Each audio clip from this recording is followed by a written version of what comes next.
Hello, good morning. നാട്ടിൽ നിന്ന് പോകുന്നതിൻ്റെ ഒരു സങ്കടം എൻ്റെ മുഖത്ത് ഇപ്പോഴും എവിടെയൊക്കെയോ അങ്ങനെ നിഴലിച്ച് കിടക്കുന്നുണ്ട്. അതൊക്കെ ഒന്ന് മാറി പഴയതുപോലെ ഓണായി വരാനായിട്ട് 2-3 ദിവസമെങ്കിലും എങ്ങനെ പോയാലും പിടിക്കും. കൂടെ തന്നെ മടിയും കൂടി ഉണ്ടെങ്കിൽ പിന്നെ പറയണ്ടല്ലോ. അപ്പോൾ രാവിലത്തെ ബ്രേക്ക്ഫാസ്റ്റ് ഒക്കെ എളുപ്പമാക്കാൻ വേണ്ടിയിട്ട് ഞാൻ കുറച്ച് ചക്കടയും കൂടി നാട്ടിൽ നിന്ന് കൊണ്ടുവന്നിട്ടുണ്ടായിരുന്നേ. അപ്പോൾ വന്ന വഴി തന്നെ നേരെ ഫ്രിഡ്ജിലേക്ക് വെച്ച് തണുപ്പിച്ച് രാവിലെ ഒന്നിങ്ങ് ആവിയേറ്റി എടുത്തതാട്ടോ. കൂടെ തന്നെ എല്ലാവർക്കും ഓരോ മുട്ട ഒഴുകിയതും ഓരോ ഗ്ലാസ് ചായയും കൂടി കൊടുത്തപ്പോൾ ബ്രേക്ക്ഫാസ്റ്റിൻ്റെ കാര്യത്തിൽ ഒരു തീരുമാനമായി. ഇങ്ങനെയൊക്കെ എന്നും ബ്രേക്ക്ഫാസ്റ്റ് ഉണ്ടാവുമായിരുന്നെങ്കിൽ എന്ത് രസമായിരുന്നു അല്ലേ? പക്ഷെ പറ്റൂലല്ലോ. അതൊക്കെ അവിടെ നിൽക്കട്ടെ. ഇനിയിപ്പോൾ നമുക്ക് നമ്മുടെ പണികളിലേക്ക് കിടക്കാം. നോക്കിക്കഴിഞ്ഞപ്പോൾ എല്ലാ ബോക്സും ഒരുവിധം കാലിയായിട്ടിരിക്കുകയായിരുന്നു. പിന്നെ സാധനങ്ങളൊക്കെ ഒന്ന് മേടിച്ച് എല്ലാം ഓരോന്നിലേക്കാക്കി ഇതേപോലെ ഫില്ല് ചെയ്ത് വെക്കുമ്പോൾ അടുക്കളയ്ക്ക് തന്നെ ഒരു പോസിറ്റീവായിട്ടുള്ള എനർജി ഉണ്ടാവും കേട്ടോ. നമ്മൾ നോക്കുമ്പോൾ തന്നെ എല്ലാ പാത്രങ്ങളൊക്കെ നിറഞ്ഞിരിക്കുകയാണെന്നുണ്ടെങ്കിൽ അതൊരു വല്ലാത്ത വൈബ് തന്നെയാണ്.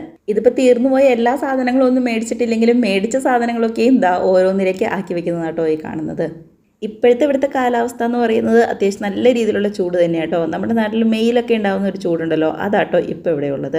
കുറച്ചും കൂടി കഴിയുമ്പോൾ നല്ല മഴയൊക്കെ പെയ്ത് അത്യാവശ്യം ക്ലൈമറ്റൊക്കെ ഓക്കെ ആവുമെന്ന് പ്രതീക്ഷിക്കുന്നു.